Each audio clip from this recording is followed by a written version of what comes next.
And welcome in. This is SNN Street News Now. It's Thursday night, so wherever you are, it is time for that. 9 p.m. on the East Coast, 8 p.m. Central, and 6 p.m. on the West. And we do this every Thursday, welcoming you on board. Make sure we want you to mask up. I mean, we can't see you, but make sure you mask up and make sure you wash your ass, and make sure you do 12 feet apart as we do the show here every Thursday night. But we want you to participate, so make sure you go to the YouTube channel and type in SNN Street News Now. Subscribe, like, and share. Catch us on Facebook Live, YouTube, like I just said, Twitter, and Twitch. So again, our first leader, Lee Michaels, on the road. I have no idea where he is. He says in California, but I would think he's at the strip club. I could be wrong, but that's just my intel tells me. But we're going to hold down for him as always as I bring in the crew, as I bring in Dr. Ron Ford, as I bring in Professor Reggie Miles. Now, Reggie, you got to show your face, so we can't do the zero thing here. We also got the buckiest of Mr. Buck Wilde. Well, I got to be last.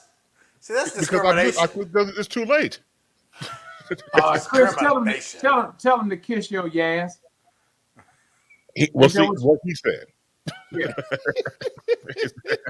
I ain't never heard that. I ain't never heard that version of the butt. Hey man, somebody can do something. Reggie, if you don't get your ass, how's everybody doing first off? Camera. I'm doing great. I'm actually listening to you. Everybody else is fooling around doing something else. I don't know what. I'm feeling blue right now. I'm displaying my feelings. So Mike, do me a favor. What? Tap on your microphone. And he's not even that black to be blue. No, that's not working. The microphone's not working? No, sir. Oh. We ain't gonna do you like we did last time. Let you go a whole 2 hours with the wrong damn microphone on. Yeah, you got to go to the advanced settings and choose the right mic, man. We got you this time, bro. We gonna do an intervention and get you straight before the whole show goes on. Like what the hell was wrong with Mike Love? Yeah. Oh hell! So as you know, always interested in the news items that we select for everybody to be a part of. So I'm gonna go and start with Dr. Ron because Dr. Ron, I'm gonna start calling the Dr. Ron rant. So Dr. Ron rant. Yes, the floor is yours. Yes, thank you, sir. You've got something to bitch about. Okay. Always. Last week, the governor of Texas, made a law saying that there would be no abortions in the state of Texas. I agree. I'm sorry. And doing so, he stepped on a whole lot of people's toes. Okay.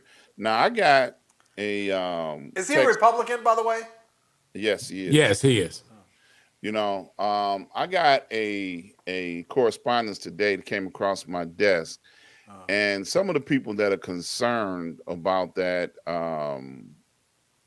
that law that he put in place, they brought up a couple of topics. They say a mistake a 17-year-old boy makes shouldn't follow him for the rest of his life. So his starting the conversation by saying that 17-year-old boys that make a baby now got to pay for a child that neither he or the mother wanted, but that's going to follow him for the rest of his life because he's only 17 years old. They don't have a good decision-making process.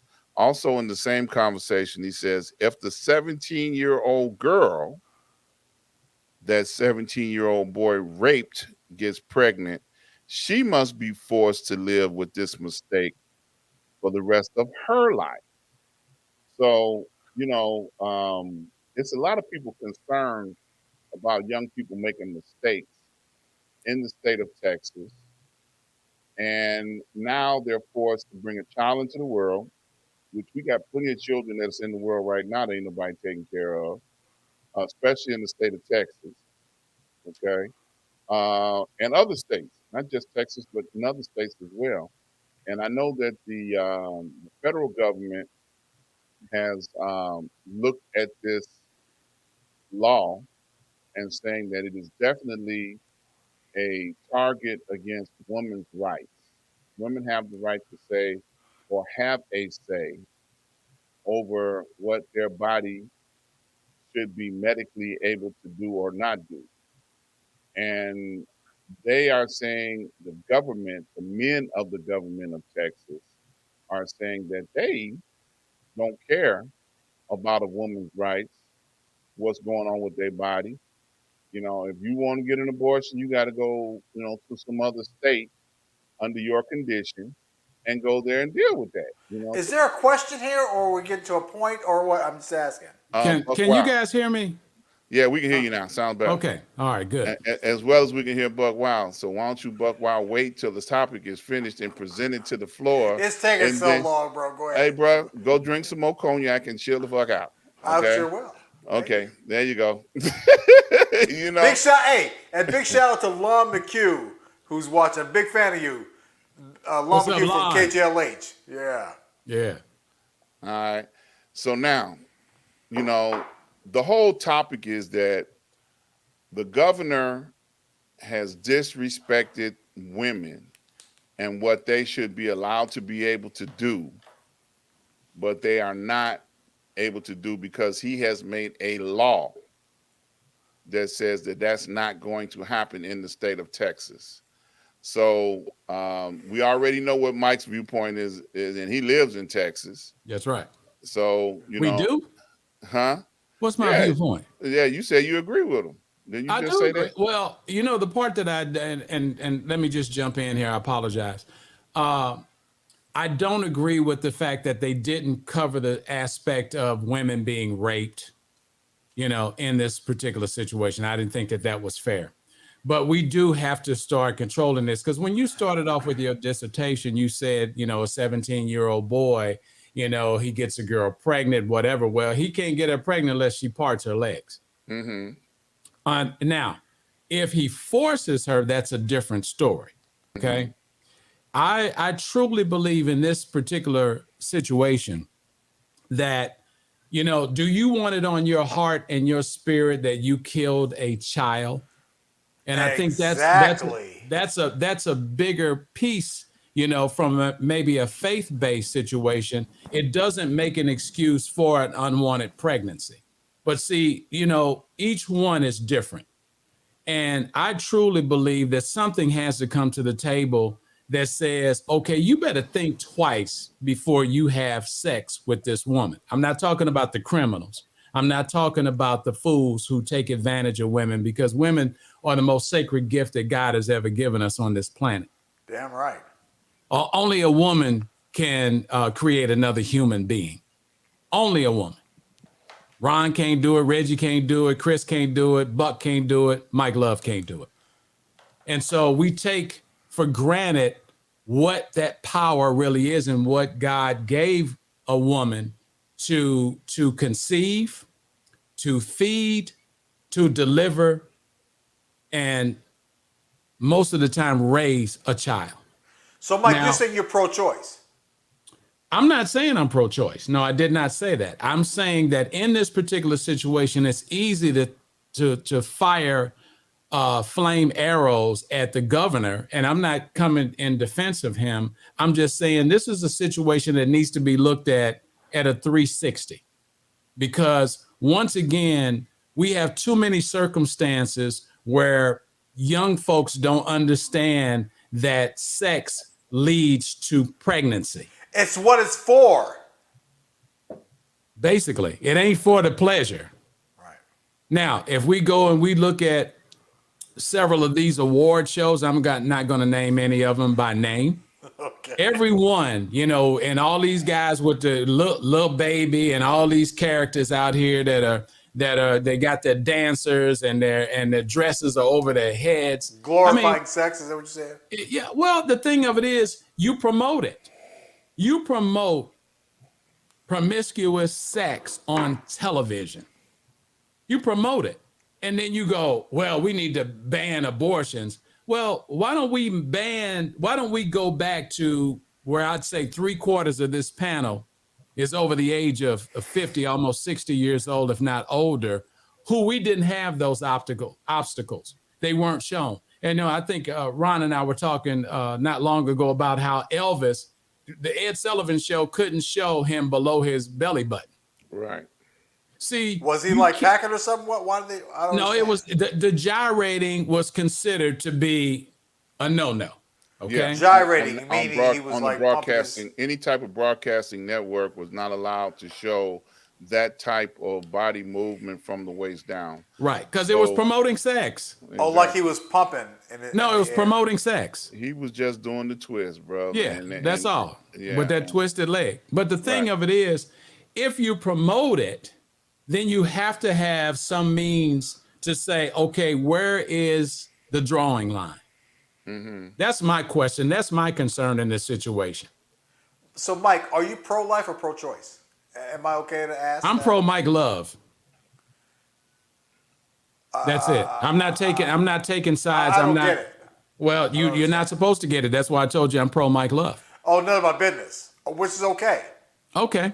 You can take that. Okay. But what I'm saying is, it's not the fact that it's none of your business. It's not about what I stand for to take a side. The side that I'm taking is, are you comfortable outside of being a criminal and raping a woman? Are you comfortable having sex and a woman can possibly get pregnant?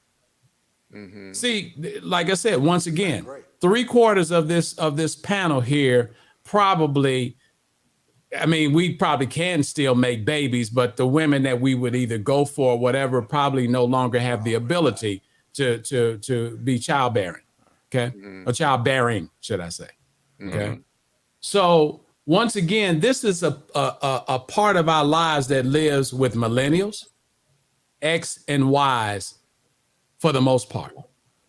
Are you being responsible? If you go on television and all you doing, if you look at, and I said I wasn't going to say it, but I'm going to do it anyway because it's public. If you look at Megan Thee Stallion, Cardi B, all these, these women they're okay. But what they promote is what the governor is trying to stop from happening haphazardly.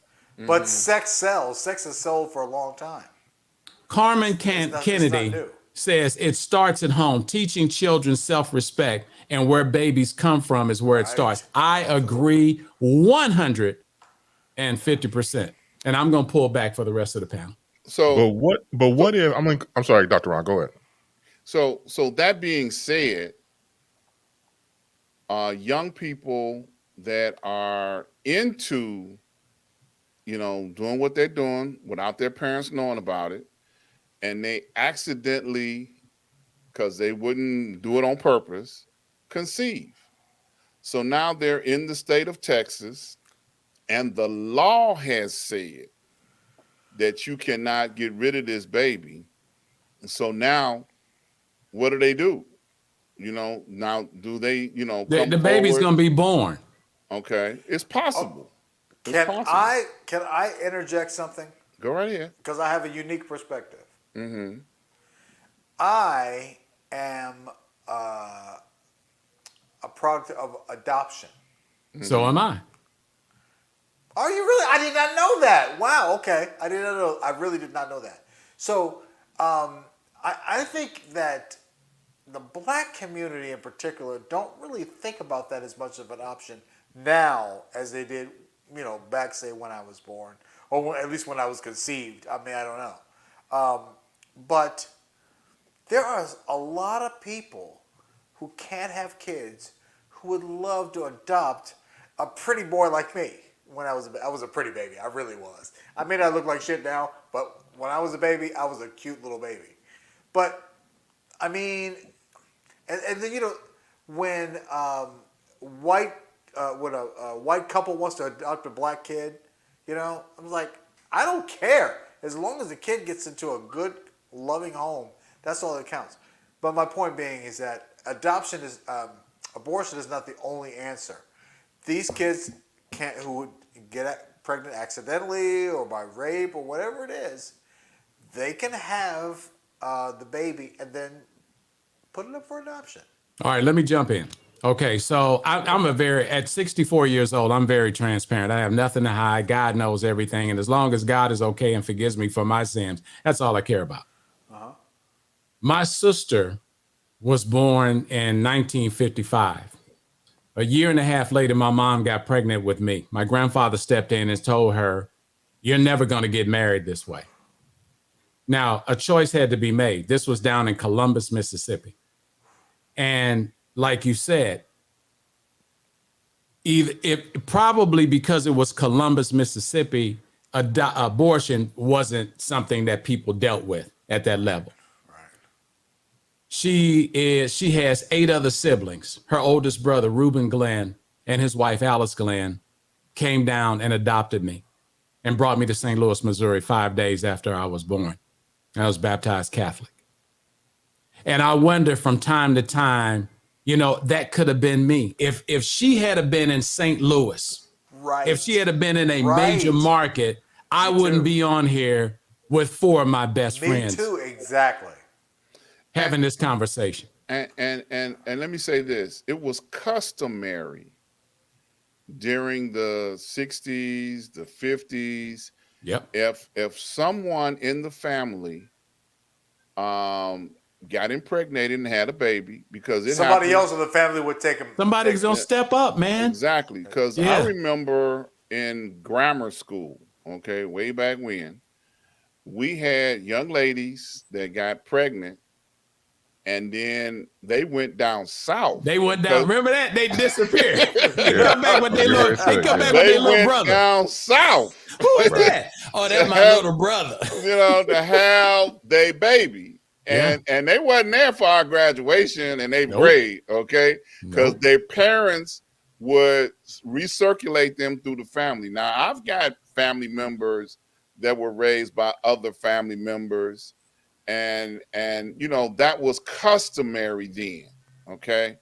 But when you look at, it was not a question, because they had abortions then too, but most of them were done in a bathtub. And they were bad. I was just going to say in a bathtub, on a kitchen table or something like that, by some witch doctor with a coat hanger. Yeah. Okay. Well, it wasn't like that when I was. It was. He's preaching the truth right now. The stories were horror stories that would happen to women. Maybe 10 years before that, but I mean, I come from California. Yeah. Where, it wasn't like that. But yeah, I know a lot of stories were like that. But that was why a lot of women had to have hysterectomies, because of botched abortions. Wow. Yes. Okay. Some butcher chopped them up, took their money. Okay, and they literally had to go to an emergency room to stay alive because they were hemorrhaging out of control. Yeah. Okay, so now we're talking about 50s, 60s, and even some parts of the 70s that still went on in certain parts of the country.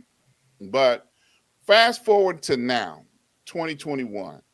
Okay, and medical science is on its game now. Okay. So medical science can successfully do what they call a DNC. Okay, which is technically an abortion.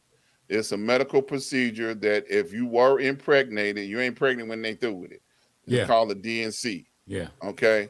And I had to find out after I got grown that my mama had a bunch of them. I'm like, really? That's what that was? I didn't know.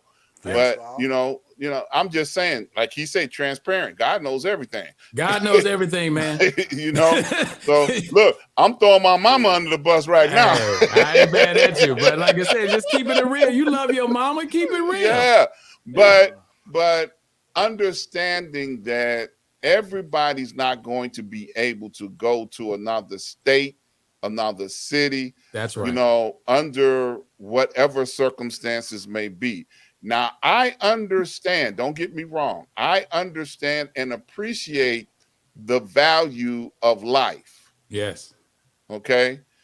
Now the question has always been when life actually begins. Okay. Now that's a scientific question that has been floating around, Well, can I offer what I learned, not necessarily from myself, But I have a good friend, Dr. Reggie, who has his degree in divinity, PhD in divinity. He said, and he argues this a lot. He's a talk show host as well on WAOK in Atlanta. He argues all the time that the Bible says that with Adam, the Holy Spirit breathed life into Adam. So the argument is that life begins when a baby or fetus or whatever has lung function, and the lungs work because that's when God breathed life into Adam. That's what he says. He has a PhD in divinity. I don't know, but that's what he offers. So I just thought I'd offer it here.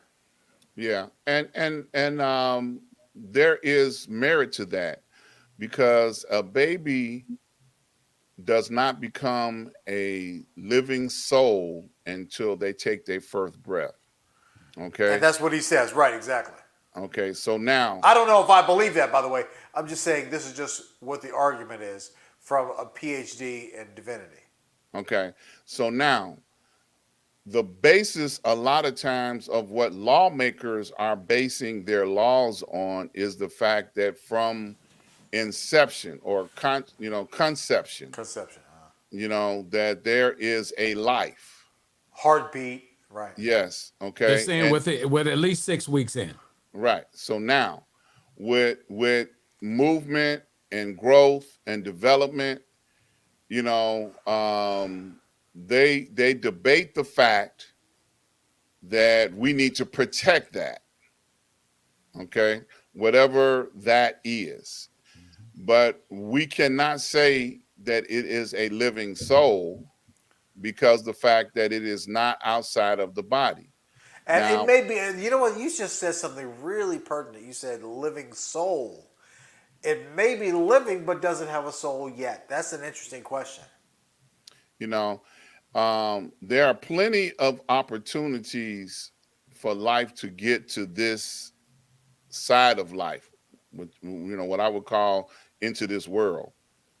There's no question that when a man ejaculates into a woman, that the process begins. I said it. Oh my goodness. That sperm has to race through the birth canal and outrun thousands of other sperms. Oh yeah. In order to be able to get to this side of creation. Or Jesse Owens gonna lose that one. Or to or to at least get to the point where it can be on the journey to get to this side of life. Yeah. Okay. So now to successfully impregnate and then survive. Yeah.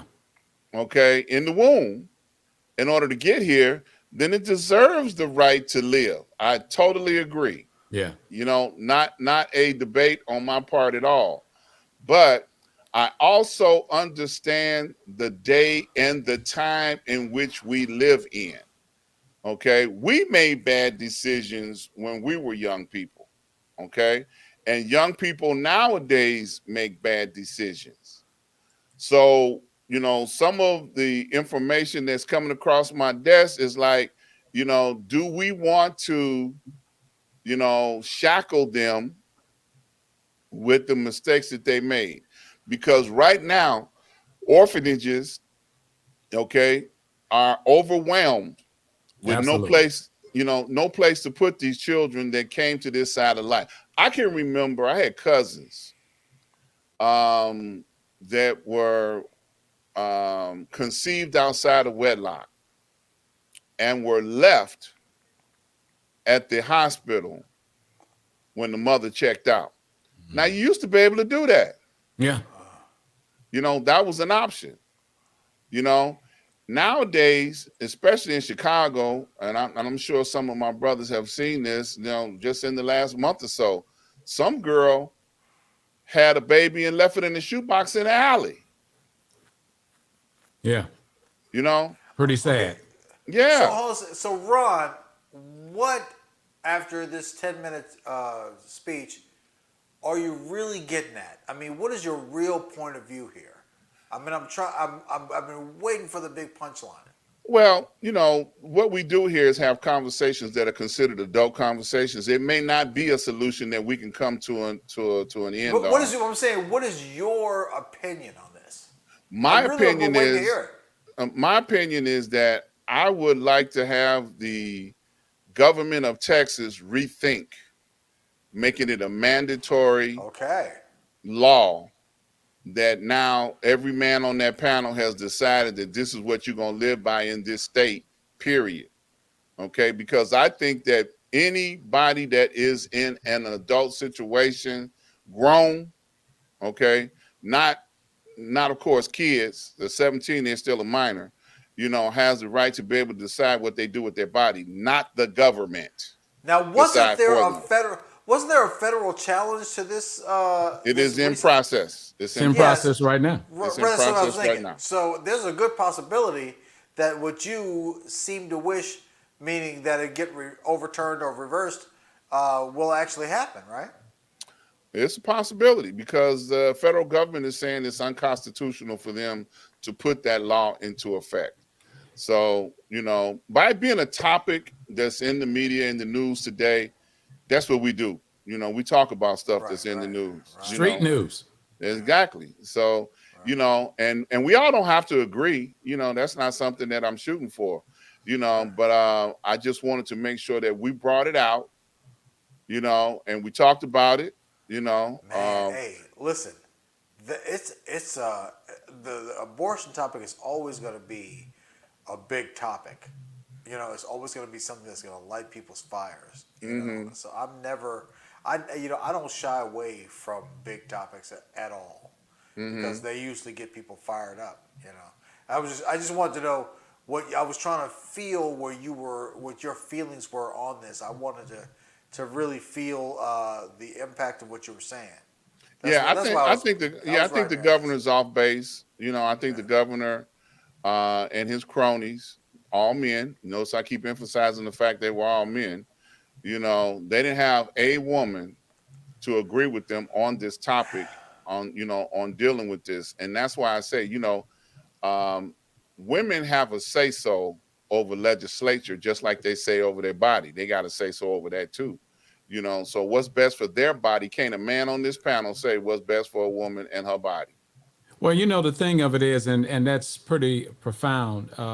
I just don't totally agree with the off base. I think that it leads to discussion, and maybe to agree with you is they move too fast on it. I think that you really have to come to some kind of decision, and you do need women at the table. Yes. You do need to have a process that says, and see, that's one of the problems with our country. It's unfortunate that the United States of America is politically corrupt. And so you get people who get power that do what they want to do, along with, like you said, cronies. And I'm not talking about Governor Abbott and the people who made the decision solely in Texas, but in a lot of things that we go through. When we look at the voter rights bill, everything that affects us, there's a power that's making decisions without really getting us involved. You see what I'm saying? And so once again, when you think about life, I delivered a baby before. I used to own an ambulance service in St. Louis. And I remember I had to work for somebody who didn't want to come in on Christmas Day. And we got the call, we got to the house, and we go in and it's blood and water everywhere. And I hate to be so descriptive about it, but it calls for what I'm trying to get to. And I'm watching a baby come out, and the baby is connected to the umbilical cord. And within 6 to 7 minutes, the placenta comes out. And as an EMT, you find 4 to 6 inches, you clamp both ends, and then you make a cut.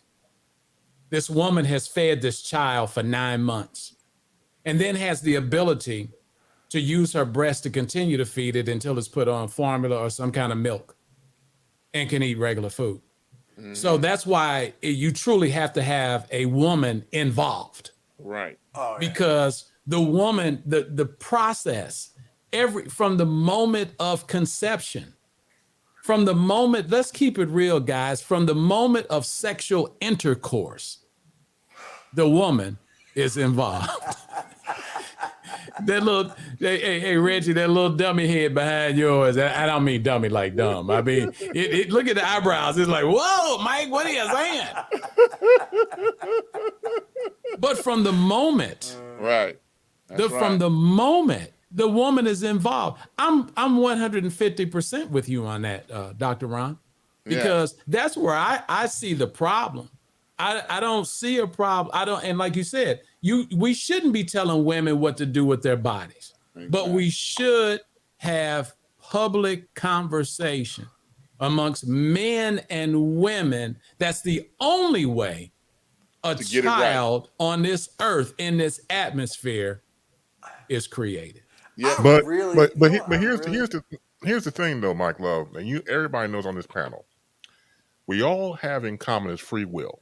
Yes. And when it comes to men in power, they've been wanting to control women since day one. All the time. Women couldn't vote. Women couldn't drive. Couldn't smoke. This is just a remix. Yeah, this is down the road. Yeah, exactly. You're right. So if you're a person, for example, that reads the King James Version of the Bible, so women catch hell from Genesis.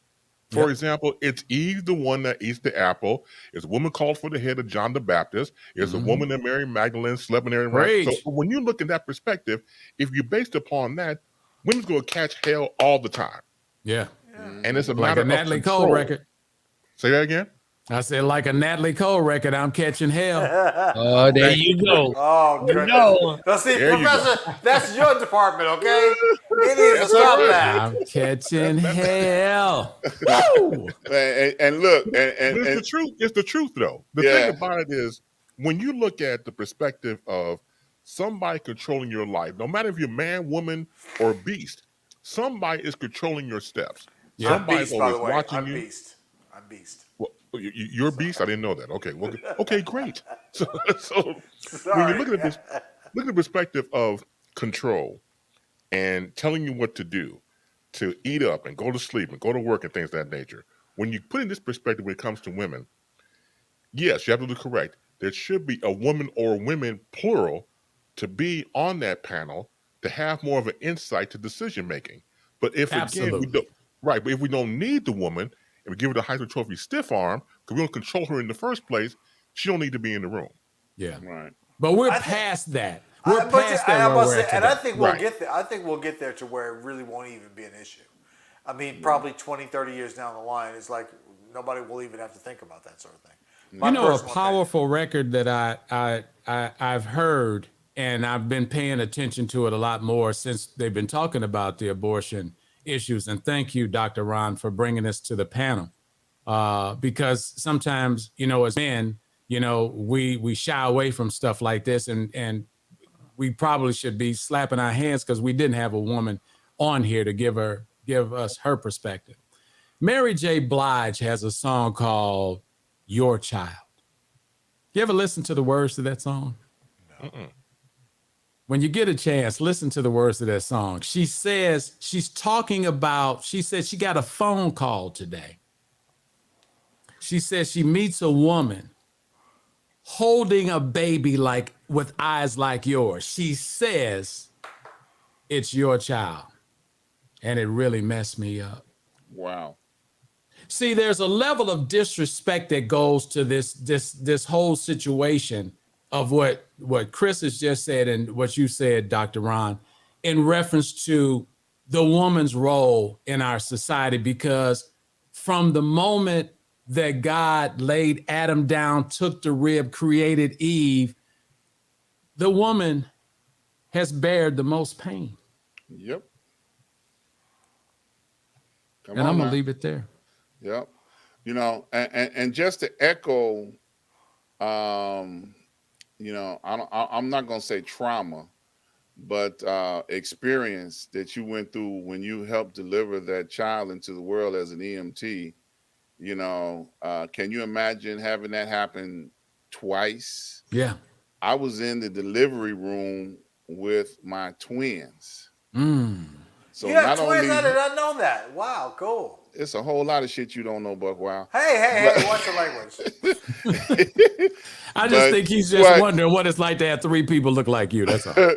look, twice Be as big as you. to experience the first delivery. Yeah. And I tell you, and I'm sure anybody that's ever been in the delivery room to understand when that breath of life goes into your child. Yes. And you experience that, it is a spiritual experience that you will never, ever forget. Okay. And then to experience it the second time, you know, wow, it's just mind blowing and overwhelming. So I'm saying all this to say that I don't have anything against, you know, babies at all. Okay. Right. Is that what you were saying? You know, that's what I'm saying now. I'm not have anything against babies at all, you know, and I would love to see, you know, life come forward every opportunity that is supposed to come. But I'm gonna throw this out there, and then I'm gonna get off of it because I know Reggie. Nice. I know Reggie ain't said nothing. He ain't chiming in, you know. But you know, you know. But I'm gonna say this, you know. There's a whole lot to the birthing process, like you mentioned, that men will never be able to comprehend, and to make decisions without having women involved, whether it's good for them or not good for them, make them go to another state, whatever they came up with as a law, you know, without being inclusive, when including women, you know, is definitely, you know, a violation. Yes, in that's all, why I am. You know, in all kind of ways. You know what? I wonder what God thinks about this, about abortion. I mean, his opinion is way more important than any of ours. Look, you done got Professor stirred up. You got Professor. There's no way to really know, but I mean, hit the button, Professor. Come on, hit it because you hit it. You know you hit it. Come on. Hello, come on. You ain't saying. I can't hear you. No. I'm gonna leave that. What? I can't deal with it. I can't. You ain't gonna do it. Oh man, not that. Listen, I'm not. No, I don't want to talk to God right now. Actually, you don't have that choice. But God is the Alpha and the Omega, the beginning and the end. However y'all describe it, I'll see. Lou Rawls said, "I'll see you when I get there." I knew he had a song for us. Budweiser in hand, Jack. This buzz for you, baby. Budweiser in hand. I say I'll see you when I get there. Yeah, I'm not trying to get up there too early before my time. I don't know if this is on course or if this is off. Well, what is eugenics? Enlighten us, Professor. Yes, please. I don't know either, but I know it has something to do with the Planned Parenthood and all this stuff about abortion and all them conservative. Is everybody looking it up right now? Is that what you're doing? Please look that up. Google it, Buck. Because all those guys that stay in that position, like this governor, they were like, I mean, if you want to put them on a stereotype or something like that, they were supporting this whatever this stuff is. I don't even know. You know, I don't even know. You know, all the Planned Parenthoods, it was a conspiracy with that.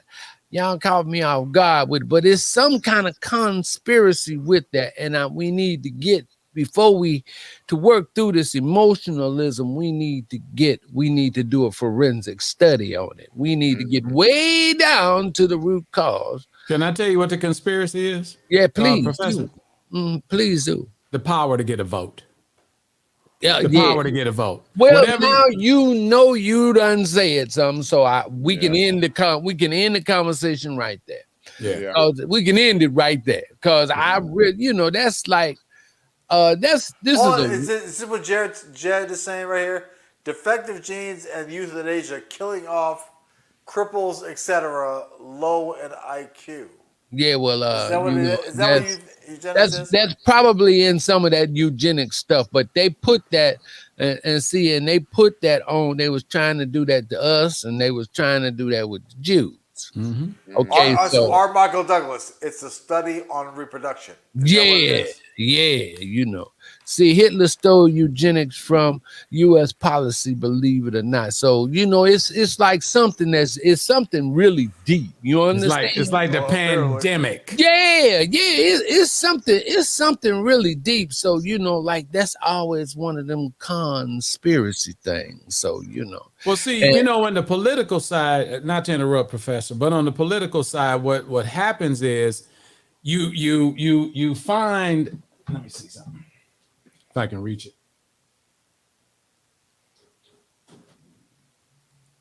That's what politicians do. They look for folks who are going to support them. So they pick any subject, any conversation, anything that they think will rally support. Oh, that's the creation of bandwagoning. There you go. I mean, yeah, I'm good. They got the searchlight. They got the searchlight out. They looking.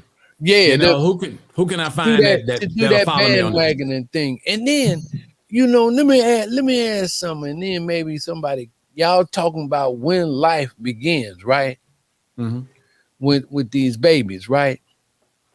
But the woman inside of her, she's got all this water, and that's where the baby lives, in water. Yeah, protected. Yeah, in a bubble. What's the point? I mean, so when does life begin? When the baby comes out and it gets smacked on and take that, or is the baby alive in this water? Life begins going back to what Dr. Ron says. When they swimming and they find a mate, that's where conception. Hold on a second though. There's a lot of life that has not to do with having a soul. Think about all the living beings there are on this earth that do not have souls like humans do. So maybe that fetus does not have a soul until God breathes that soul, the Holy Spirit breathes the soul into them. God is before the conception. Well, isn't God the one that's making this child stay alive in this water? God has created all that we see and all that we do. I mean, but the human being, we're forming in water. That's why they tell us to drink water all the time. Because our body's drinking water. Because the water is about life, right? So when are we alive? In the water, or when? Because after the water break, that's when you know what time it is. Something's about to happen. When the sperm makes the connection. I know about that, dude. Okay. Before then, God already knows what's going to happen. Okay. He already knows who's going to be born, who's not going to make it. All of that's already done. Okay, so that's why I'm thinking some of these folk with this idea, they want to push this thing about taking these babies to term, because I guess they seeing this life in the water. Life starts at conception. So now I'm finna take a left turn here, at the bridge. As you like to do. Yeah. So technically speaking, we as men should start paying child support once we bust that nut. Ron, come on, dude. I'm just asking the question. What kind of question is that? No. I mean, no. The child support. The cow jumped over the moon and the stars. Okay. Mars and Saturn and Venus wait a minute. And any other damn planet out there. He just said that life began when the thing was swimming up the birth canal, right? That's right. So now it's your responsibility to take care of that swimming up the birth canal. That's it. You just answered your own question. So it's your responsibility. Well, all I got to say is we got to go to Maury. That's all. I'm gonna leave it. Hey, that's it. You are not the father. No. Here it is. When you stick it in, that's where life begins. I'm okay? through. Oh, go ahead, Johnny. Go ahead, Johnny. When you stick it in, I'm through. I'm done. That's where life begins. when you start looking Melvin, like Melvin, I'm hey, not gonna let you come in on here. Professor, I when you had to tell start Melvin. when you start carrying this RE20 around in your pants. My man. See, Look, when you coming at them like this, So all I'm gonna say is get your money ready. yeah, you need to have your money.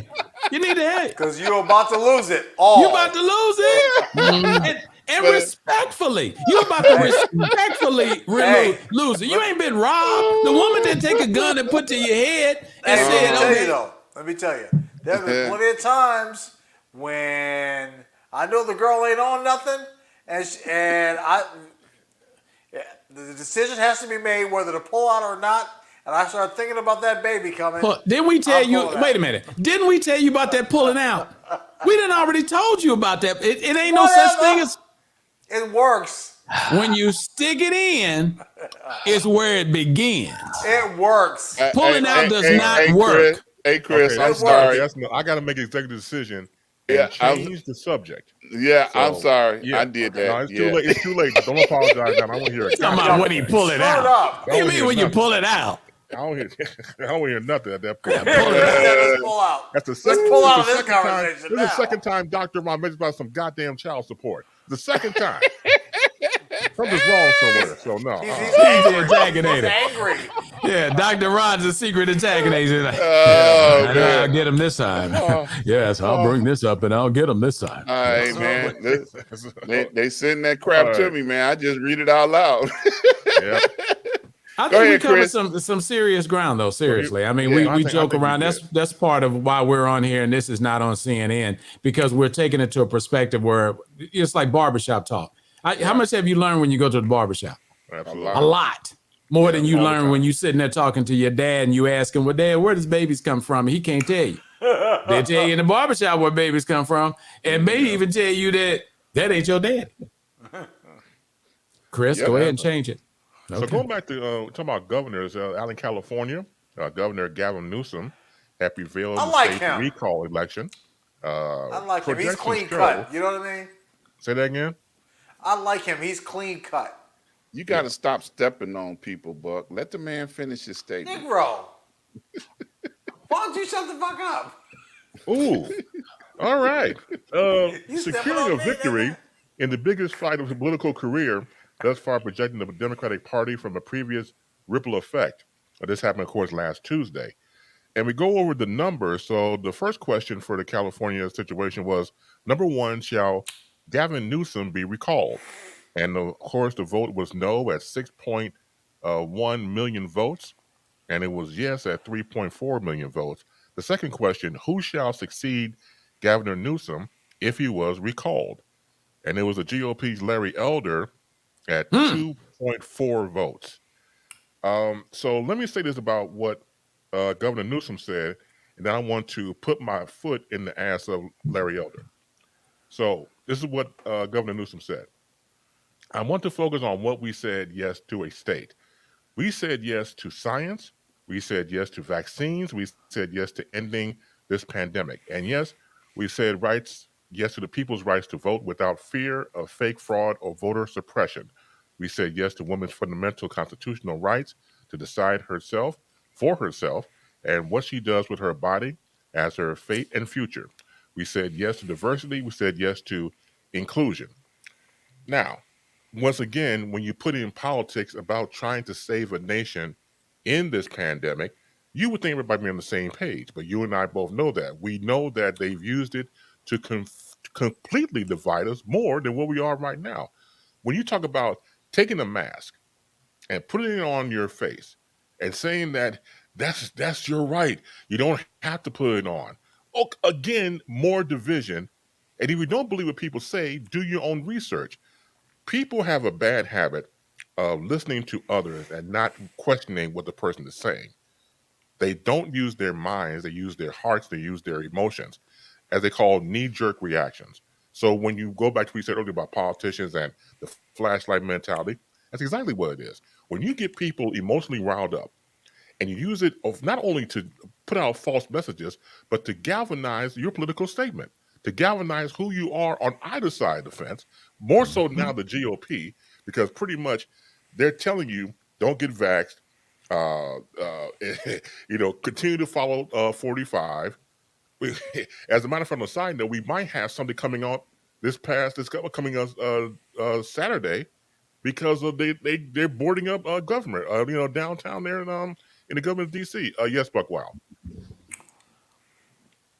Why do you think all these people are so anti-mask and anti-vax? I mean, to me, it's just stupid. But I mean, there's got to be a reason why. Why do you think it is? Well, part of it, once again, is what you subscribe information for. If you're a person that religiously watches, say, Fox News, for example, or other types of alternative, quote unquote, or other types of programming, once again, I think you listen to all of it, come out of your own decision. But if you're a person, Fox News, 24 hours a day, you get inundated with that. That's what you believe in because they say so. You don't question it. You don't even try to have a discussion with somebody else about it. Just take it for a hook, line, and sinker. And that goes across the board. But you talk without about thinking, so they don't think. They're not using their own minds. No, to think. I'm sorry. Say that again, Professor. What do you say, Professor? Bandwagoning. Well, yeah, of course, because it's easy. Mm-hmm. It's easy to have somebody tell you what to think and not think for yourself. To think requires a discipline and a thought process. If somebody thought for you, that's all you need. You're going to fall for it. If somebody going to think for me and I have to question it, go right ahead. And if it's popular, then you're part of the crowd. But exactly. I always thought it was, strong will. I've always had a strong will. So I never let anybody think for me. I wanted to try everything and do everything myself. And if I made mistakes, like with my parents, they would always tell me one thing, and I was like, I want to try for myself because I want to make the mistakes that I'm going to make because I truly believed that I knew better than my parents, like some idiot. I don't know what I was thinking about, but I really believe that. So I think it's a strong a will thing too that people want to they want to do what they want to do. And another thing too, Chris, think about this. I'm just thinking that a lot of people really don't want to wear masks because, especially if you get a good mask, they're uncomfortable and it's hard to breathe. You have glasses on. I'm telling you, when I have my mask on and I've got glasses, my glasses get fogged up all the time. I freaking hate it. But you know what? Better that than catching the COVID. Yeah. So I'm just saying maybe a lot of it has to do with the fact that people really just don't want to wear masks. No, it's as basic as that, but you have to understand the mentality of what's at stake here. If somebody is telling you, don't wear your mask, why? Just don't do it. And you don't question it, that's the problem we have. You heard the old term, people being led to slaughter. That's what happens. If you don't think or question authority, something's wrong with you. If someone tells you, hey, man, don't wear that shirt, wear this shirt. Well, I like this shirt. No, damn that. Wear the shirt I tell you to wear. Well, if these Fox News contributors or hosts are making a good argument, what may seem like a good argument to those dumb people, it may seem like a good argument, then maybe that's why they don't question. I don't know. I think it's so stupid. Yeah, but you're being a hypocrite. These same people on Fox went and got vaccinated. These same people who told you on their network, don't get vaccinated like the idiots in the morning, the Fox friends in the morning. Morning, for Joe. A long time, told you, don't get vaxxed. And they turned around and got vaccinated. Bandwagoning, as Professor Reggie keeps saying. Were they forced to by the network? They weren't forced to do nothing.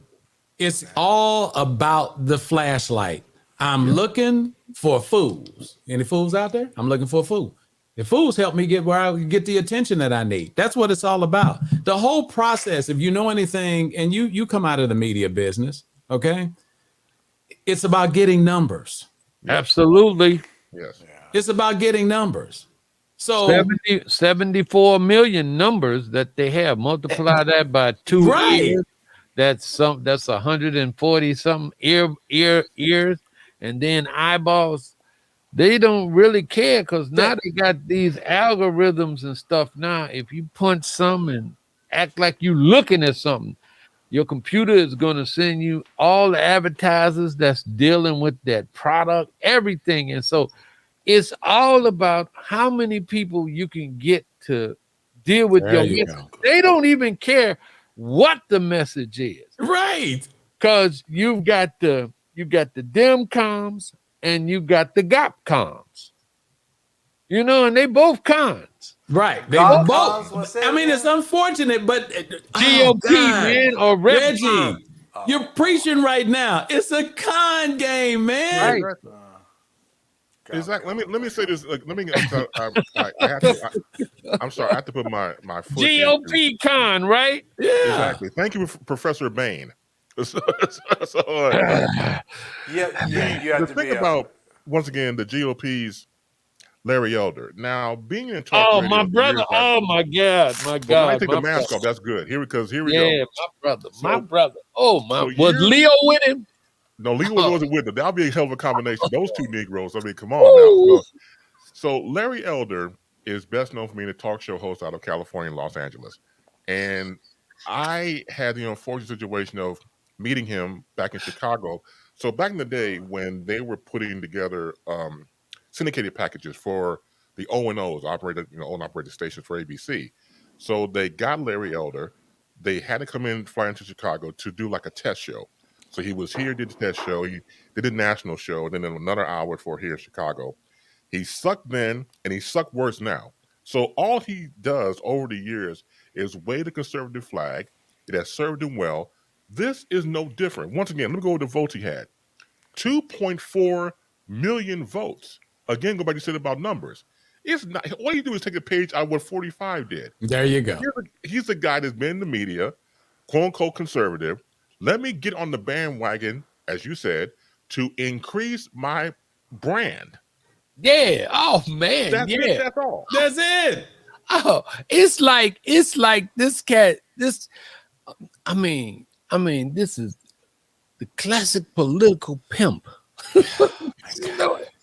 This dude is classic. Him, Armstrong, Williams, they probably don't believe half of the junk they don't. say.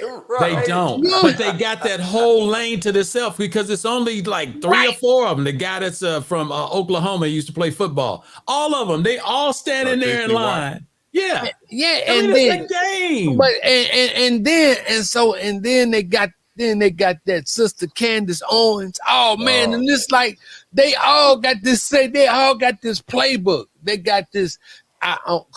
All right, come on, I'm ready. Stay cool. Yeah, it's to become rich. Is how to become rich as a GOP con. Yeah. Because you mean, can. I don't even understand why Candace Owens gets the kind of attention Because that she she's gets. saying the GOP, she's doing the GOP garbage. Whatever GOP, she gonna take it GOP to the goes by the She's conservative doing playbook. She's doing the dance, huh? yeah, whatever they Step say, and fetch man. a dance, yeah. She said if they said that the people that stormed the Capitol building, Right. Insurrection. they was walking upside down, and she was gonna say yes, and they did the right thing, walking upside down, and Yep. she gonna say that. You're going to say it. Right. She's gonna And somebody's going to come along of a different persuasion and Yeah. say, you know what, Kansas, I don't even know why your people don't support you because you're so Right. smart. That's exactly it. Right, You got Larry, once again, Larry Elder, you just mentioned Larry Elder, Armstrong Williams, Leo Terrell, Candace Owens. They subscribe to Ninjas Are Us, with the R being Republican. Yeah, that's it. And they got the whole thing to themselves. No competition. And then Leo, yeah, right. And Leo, the lights went off in Leo's head. He said, "Oh man, I don't need to be famous and going for the rights of black people. All I got to do is just tell lies and get paid." That's it. And then what was the black actress? She was super fine too, and she was on Fox News all the time dogging out black people. What was her name? Oh, you talking about Omarosa? You talking about Omarosa? Not Omarosa. But I'm Omarosa. Hell no. No. Stacey Dash. Stacey Dash. Stacey Yeah. That's right. Woo! Oh man, Playboy. I forgot And about Stacey Dash. And she had the dash, right? Yeah, she had the dash. Yeah. Because Yeah. they fired her right there. Oh, Oh, man. yeah. And Well, she, there's no going back, Professor. yeah, she fired. She can't even get a job now. And Right. so, You and can't so- go back. Well, wait a minute. She appealed to the black people. Can she be black again? Remember that? No. talked about that a couple of months oh, ago. Oh, No. yeah. Don't start Dr. Ron on that, because don't please. Because No. Yeah, if she did, hey, if she Dr. did- Ron still loved her, even though she was Yeah. on the other side. No. Like, Hey, Yeah. Ron I thought still that thing loved was her. fine as hell. Hey, Ron. It's because she Ron. did that spread in Playboy. He bought that magazine. That's what it was. Hey, Man, look. that thing was bad. I ain't Look. mad at him, but Look. I got to reference what our Michael Douglas just said, and I talked about it on my show on Tuesday, and our Michael brought up the fact that that fool offered up the conversation that America should be offering reparation to the slave owners. yeah. I Oh, saw no, you. the slave owners already got them. No. This was a The couple of days. the slave This was a owners got couple of days. reparations. This was a couple of days before the election. No, I understand that. What I'm saying Yeah. is slave owners already got reparations. They got Well, reparations. they should have told him, because he sure brought it up. He Yeah, he said, didn't- "Well, he they didn't know. lost. Yeah. They lost property. You Yeah, know, that's when exactly slavery why. ended, That's exactly why they gave them and reparations. they back in the gave day, yeah. and they deserve reparation, not the black people Right. for building America. No. I mean, who said that, Dr. Ron? Larry Elder, that fool. Oh, yeah. Oh, okay. He Cool. didn't Yeah. know. Now you gotta think about something. Let's think with our pockets for a minute. Let's just take the time to think with our pockets. So we go to the other side, and now we know that we're gonna make enemies with our very own. But every time now we're getting invited to speak, we're gonna get paid $15,000 or $20,000. Oh, absolutely, man. But you know, we called that back in the day tokenism. Yeah, that's what it is. It's tokenism. I know a guy. You know what? You still driving that car? I know a guy. Call Bob. Here's my number. Tell him you know me. And now you driving that Lexus. Yeah. Now you got that Benz. Oh, yeah. You see what I'm saying? See, you at some point when we talk about Judgment Day, one of the things I say all the time, and it could sound like a colloquialism if you want to take it that way, but I'm living this life to live again. Because when Jesus comes back to save souls, I don't know if you saw it the other day, I did a piece on when he comes back, he's going to separate the sheeps from the goats. Mm-hmm. I want to be with the sheeps. I ain't trying to be with the goats. What's the difference between the sheep and a goat? Go look it up in your Bible. No, I'm saying Seriously, it's too. I'm not a minister. This is not a platform for us to break religious. What I'm saying to you is one's good and one's bad. Okay, and you have to make a choice. And see, these people make choices. That's what we're talking about here. People make choices for bad that ain't good, and they already know it. But the fact of the matter is, like I said, now all of a sudden they give you 5 speaking engagements that paid you $20,000. Oh man, yeah. And then they recommend this cat to go to certain tailors. There you go. They gonna set it out. So once you taste it, and then Come on, it's come on, just like- Professor. once you taste this here, Once you and then- taste it, baby, and then, it's and then hard. you start feeling it, and then all of a sudden you start looking at your own people. Yeah, You know, and then you start discriminating against your own people, and we'll you get on still TV and say you still any one damn of them, thing. right? You still, I don't care how high you go, you're still one of them in their eyes. I don't care how much they paying you, because they're gonna remind you at all times that you're being paid to do this. Oh, all the time. Hey, can I say something? what's up, Reg? You know, this is what we need you to say, and we need you to say it exactly like this. Okay? So, Reg, let's do it. Look, don't even worry about it. Don't worry about any of the repercussions, anything. We've got all that taken care of. Got all that taken care of. You don't have to worry about the media. All I just need you to do is to get up there and say, hey, diddle diddle, the cat and the fiddle, the cow jumped over the moon. Say it just like that, Reg. Just like that. Would you do that? Just bring them that fairy tale, please. That's it. All right. And the check is already there, sir. That's right. Don't even worry about it. Just get on your PayPal you. I'll see you later. And that's how it goes down. Yep. And we sitting here going, well, how can they do that? I mean, don't they have a soul? Aren't they worried about it? No, the soul is that federal green. That's right. The soul is spelled BANK, not SOUL. Okay. You see what Jed said, right? You see what he said, right? Who? What did he say? Jed said, worshiping mammon. Yeah. Oh, yeah. He said that. Yeah. There it is right there. Yeah, worshiping mammon. He Yeah, got it. that's- He hit it right on the head. Have you ever worked with someone who is a total asshole at work, and you talk to his friends, and they say, "Oh, he's a great guy. I love him," and it's like, wait a minute, he's such a dick at work. Some people look at they justify it.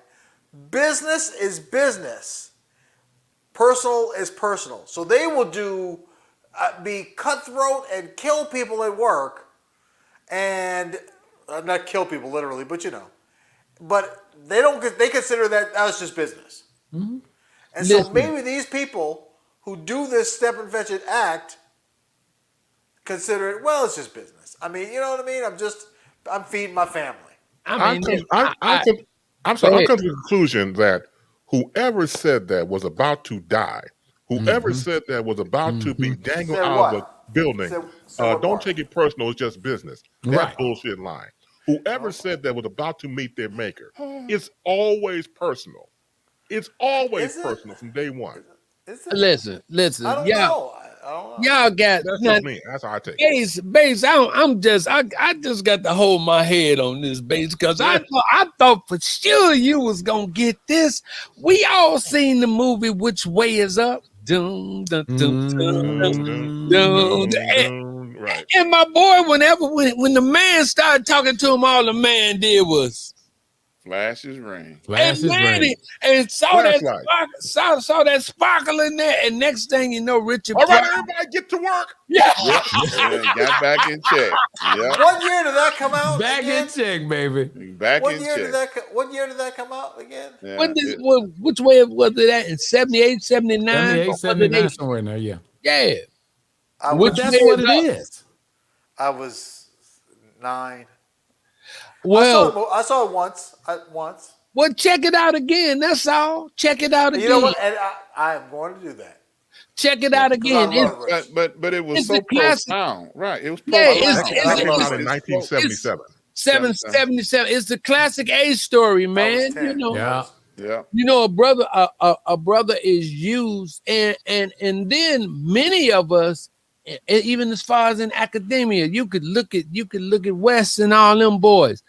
You get to that point where when they don't have to use you no more, you move to the corn. Look, you move to the cornfield. Tavis got pushed to the side. Cornell got pushed to the side. He didn't even get tenure, right? Mm-hmm. Right. Okay, so who they got on tap on the hotline now is Eric Dyson and the little boy Mark Lamont. Now the coldest boy is Eddie Glard. So they only get him for they know he gonna bring it. But see, Michael Eric Dyson is slicker than that. See, one of the things about him, he know how to flip the script. Political pimping, man. He got it down. He got it. Yeah, that's the thing about him. And he got God right here in front of you. So you're trying to get around him and position. He'll tear you up. But the boy that they won't touch is Greg Carr out of Howard. They won't touch him. They won't ask him for nothing because they know he gonna bring it. This man with Carr is just as cold as John Henry Clark when it comes to talking about the black perspective. You know, Eric, he gonna get paid. He gonna get Eric ain't paid. playing, man. Eric ain't playing. He ain't come gonna- at you. He come at you as the minister. He'll cut your throat. And then when he do the Don King on you, start reciting you when he goes going to the E's and say, well, you know, it's by eclectic and effervescent. He go to every word in the E or the D or the C section to get to his point, and he get top dollar for that. Get me Eric Dyson on the phone. Yeah. Hey, Mike. Yeah, I need you. Yeah, we need you right now because things are really kind of smoking. And so we need you to come in. You know, you bring the shit that you really bring, you know, after you say what you say. And then throw a little Bible in on there. This is what we need, Mike. Oh, so you need a couple of extras to start your book? Don't you even worry about it. You got it. You've got it. But okay, let me throw this question out there. No. So when do it got something to do we with child support? No. No child support or stripper names. Okay, good. So when do we establish leadership that's not about taking the people's money, that can actually make a statement on our behalf and really stand behind it? Come on, now. Won't happen. Won't happen. No, I have to agree with Professor. I don't see that in the cards anytime. Not today. You know, and even Dick Gregory, and you got to see his documentary. But even before he died, you know, when he was speaking, he was telling them, you know, I forgot where he said he was.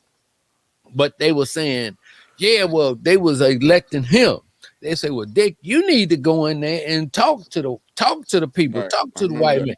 And Dick said, listen, don't y'all send me in there by yourself. That's right. by myself. It ain't gonna come out like you think it is. Yeah. And he knew it. He knew himself. You better send somebody in there with me. You don't want me to. You really don't want me to go in there by myself. Somebody better go with me in there. And so now that's the cats that was able to really stand and do stuff like that, you know, they were assassinated. You know, they were taken out some kind of way. Even if they didn't die physically, they would kill your career. You'd never be heard of again. Next thing you know, you see him like, I didn't know he was sick. He had a stroke. Oh, they'll take you out. They was eliminated. You can just drop it on. You could just drop it on. They were so ruthless with this and so fearful of the charisma and the messiah ability of some black leaders, man. They did Fred Hampton, man. Come on, man. Yeah. 21 years old. And all he was doing was trying to tell people to love one another and to take care of one another. That's too much like right. He had the ability, like, see, people like him, and I go back even to Medgar Evers, of course, Dr. King, Malcolm X, they were able to move the crowd. Oh. When you're able to move the crowd, special way. Exactly. We're able to move the crowd like that, you're already dangerous. Yeah. So they had the mark on them from day one. And think about the battle Martin Luther King had with the March on Washington, because he wasn't originally supposed to give the speech. True. Right. What? I didn't know that. Yeah. What's the other guy's name? He was supposed to give the speech. It was Rustin. It was Rustin. But I talk about that. I just had been talking about that in class. Really, the I Have a Dream speech, which is what the mainstream heralds, they herald that. It was really a sermon. Yeah. Because as the story goes, you know, Martin always had Mahalia singing, you know, before he would speak. And like, I think 2 weeks before in Detroit, he rapped the same lines. But Martin was up there talking about this, that, and the other. Mahalia she said, oh, Martin, come on, man. Tell him about the dream. Yeah. And so Martin went to hooping in the dream. But the most significant thing about the march on 63 was the stuff Bayard Rustin put down. When he put down the 10 rules, and that just, the 10 things that we want, but that went over everybody's head. Right. They weren't ready for that. Yeah, that went over everybody's head. But the 10 things that Mr. Rustin laid down, is still what we need today.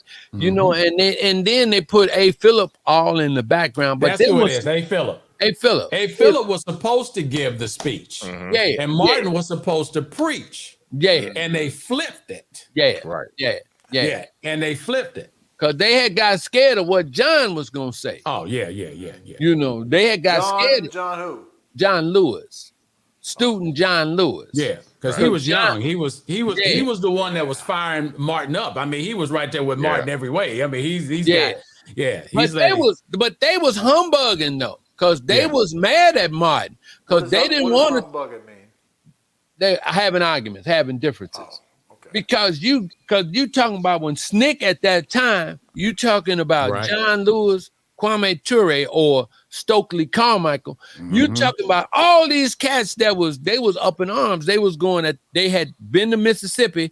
They was going through all this stuff at the same time. And they were to the point where they didn't want to go through no more waiting. They were tired of waiting. Buck, Stokely was burning cities down. Really? They had to hold him back. Blackstone Rangers. Yep. So you don't know nothing about that. When they start they come in your city and tear. Dude, Stokely, go ahead, Professor, tell him. That stuff he talking about right there. Listen, don't talk about. Listen. Let me tell you. Let me just lay this down. The history of looking at African American history in this country is no more than about 53 years old. Yeah, they weren't teaching it in the schools. It was not taught in the schools. The majority of the major HBCUs, I mean, the students, they started boycotting. It happened at Howard. Yep. You know, they took over the administration because how can you be an HBCU and not have an African studies program? Right. Because and then the HBCUs, and they were right not to do it because they were trying to keep the federal funding, man. Well, that's what I was just getting ready to say. Where else were they going to get their money from? Were trying to keep the federal people funding. wasn't paying $200,000 to send their kids to college. That's right, especially Howard, because Howard was one of the only two schools that was getting federal money. That was the school for the lighter than Howard, you had to take the brown bag test to get in there, and you had to be a certain color, right? I wasn't gonna talk about that. And the other one is Gallaudet for the deaf. That's Howard's sister institution. Gallaudet. So how do we get back to empowering people to do and say what needs to be said without being paid off, bought out, sold out, violent? Yeah, Man, you know what I'm saying? Come on now, it's too important for the future not to have people to be able to stand up. It's going to take a Messiah, and then that Messiah is going to have to be willing to die. That's just all to that. And we've already seen that with Malcolm. We've seen it with Martin. We've already seen it. It's already played itself out. See, one of the things, that's a great question, Dr. Ron, because it's all about taking responsibility. It's going back to how we opened up this conversation tonight, talking about the abortion laws. Somebody has to be responsible. And when Buck was asking me about pro-right, pro-left, all that kind of stuff, it's not about represent. When you start to say you represent a side, is when you get sidetracked. Right. That's what's happened to us. And that's what we trying as the elder states people, trying to go back to our communities, trying to have street news now, trying to talk about things. And I mean, sometimes we're a little over the top because we curse and we say, bad stuff, but we're trying to let you know that this level of communications is what you need to have amongst yourselves to grow. You cannot grow unless you communicate. That's what Professor Reggie's trying to do with his class. Go ahead, Reggie. The one thing that I like about what we do is that we got a good combination. And I got it from the movie Drumline, and it's been just coming through me. When Dr. Lee tells the students, we're going to, and listen to how I say it. He says, we're going to honor the present and honor the past at the same time. And so this is until we get to that point where we can see to do that among ourselves, we ain't, we'll have a better community once we are able to harness some of that. Honoring what we was and honoring what we are today at the same time. It has to be done at the same time. Come on, you preaching. Because see, when we start using these words, when we start allowing other people to dictate how we start using our own language. Now, like in the dance community, I refuse to call the folk dance that I've done either new school or old school. Right. Because if you're going new and you're going old, you'll never be able to get together to say anything towards one another if your faces are in the opposite direction. Boom. You got to look at each other. Yes. And then honor both sides for what they are at the same time. Because otherwise you're going to be walking away from each other. And we got to stop walking away from each other. When we start identifying, and we got to get slick to the point to where when we see one of our brothers he ain't doing nothing but making some money. He's just making some money for himself. We got to identify that. But we don't necessarily have to believe the propaganda or take sides with what them people are saying. We don't That's even what I'm talking about. You can't just be jumping up, taking no damn sides. Oh, you pro-right? Man, I don't take no motherfucking sides. Listen, Hey, Mike. I'm gonna tell you what I listened to this morning on the way to work. I played the Last Poets, Brothers Are Scared of Revolution. I played that and I listened to it. And when it first started off, it started talking about change. Yes. We're the only people and community that always have to change. Why? Yep. Why do we always have to change? Why don't we have a legacy? Why can't we build some kind of legacy to start building on top of what we do? If you're continually and perpetually changing, you're not creating or doing nothing. Nothing. Yeah. Nothing. It's a line in the movie, and Chris will love this because he's always quoting movie lines. In the 5 Heartbeats, when they changed the album cover and they asked the question, why are we always crossing over? Yes. Because they had took all those pictures of themselves being on the album that they thought was going to be there. And that's the 5 Heartbeats movie, y'all, for those that know about it. And they asked the question, why we always got to cross over? Yeah. Why can't we just say a lot to our people? Go ahead, Chris. Yeah, and then he said, a crossover ain't nothing but a double cross. Right. He sure said that. That's a big time. Yeah, that's the other part of that line. But now emphasizing what Reggie just said a little while ago, there is a West African term called Sankofa. Oh, yeah. Okay. Yep. See, that's understanding which became a play. The past, so we know how not to allow that same rope-a-dope to happen to us in the future. I'm just paraphrasing it now. But if you look that up, it's a West African term, Sankofa. Man, my colleague, Professor Haile Garima, he did that movie, Academy Award-winning movie, a film that's like, when you go into film study, you got to deal with his Sankofa. You got to deal with that, Professor Garima. Great film. Yeah. Because it started as a play. Yes. Yeah. No, that was Serafina. Okay, that was Serafina. That was South Africa at the time. Dealing with apartheid. Yes. I'm sorry. Yes, that's exactly. No. You ain't gotta be sorry. They sound close together. Yeah. But and if y'all go to my website, I got the definition of Sankofa exactly on the front page of my website, because it's important to understand where we came from so that we can apply, where we going. That's exactly, because we can't go back. I don't want to go back to 1957 because that's when I was born. Who does? But no. Some people are still living in the good old days. Okay.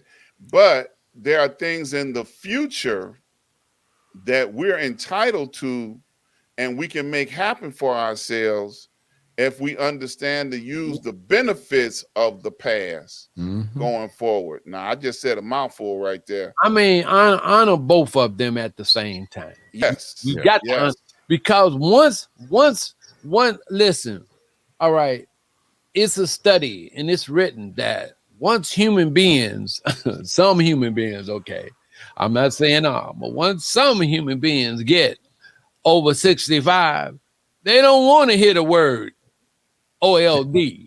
No. SENIOR. I don't give a damn.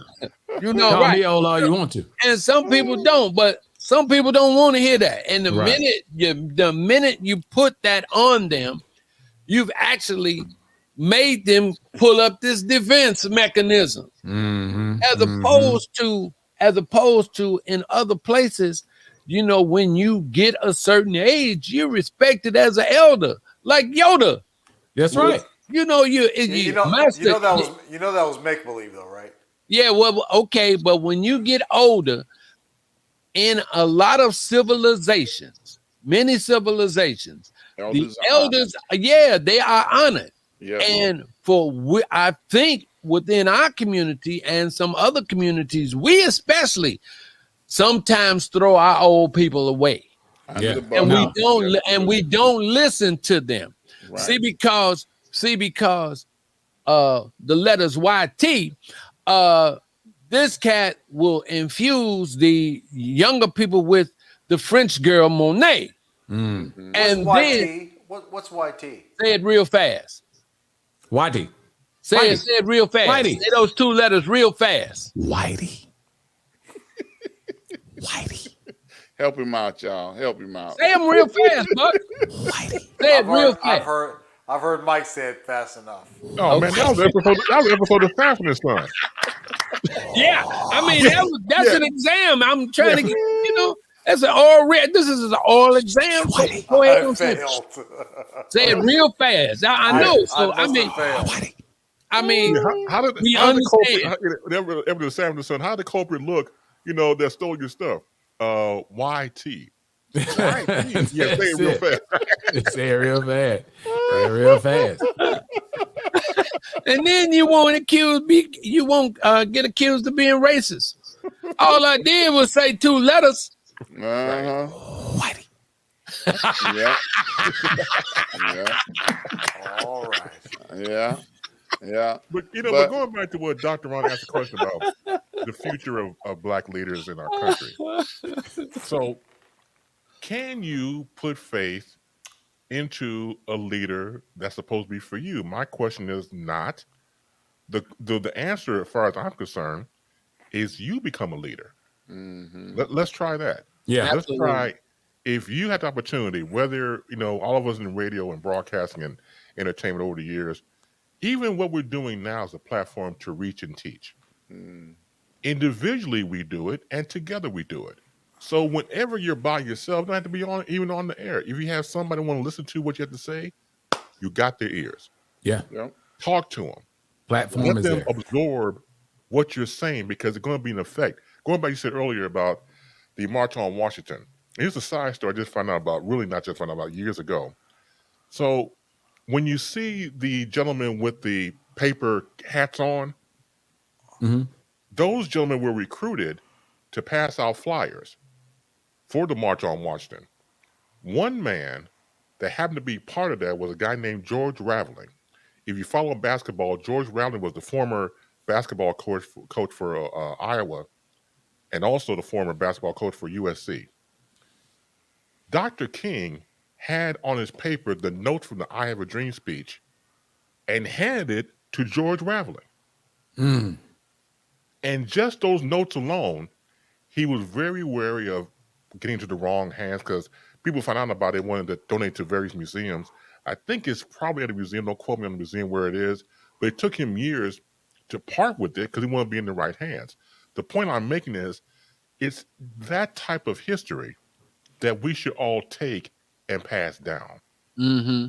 Just to think, you got the notes from one of the most famous speeches in the world, and you have it at your fingertips. But it's the fact that if we're able to just do, for example, when I got into talk radio, and everybody in radio should understand this, you all know this. Bass, when you do your first show, don't be nervous. Just talk to one person. Oh yeah. That's all you're talking to. That's radio 101.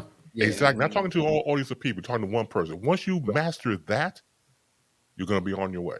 Yeah. And that's the same to be applied in this situation. If we just talk to one person, it's a domino effect. And just how many people you go from one person to another person to another person, you just never know. That's how we can affect change in that way, as far as I'm concerned. Yes. We also must at all times elevate our people's media literacy. You know, even though we can never say, now listen, if you're on the side of the GOP, right? I'm not telling you to come and go against. I'm never saying advocate and go against your master or go against whatever the policies that you're doing to keep your check. But you got to find some ways to turn the light on without letting him know you got this stick to turn on the switch. You know, right. I mean, because I guess when you get to when you dine, you want to know some of the good things that you did. Because I got to tell this story, right? So the man was dying, and they told him, and he told him he knew he was sick, he knew he was going to die, and he said, "Well, you bring me an apple with a worm in it." And everybody was crying because that was a sin. And they knew that was the worst thing you could do. So the man said, "Well, why you want that?" He said, "Well, listen." He said, "When I'm being judged, I'll know when he's finished."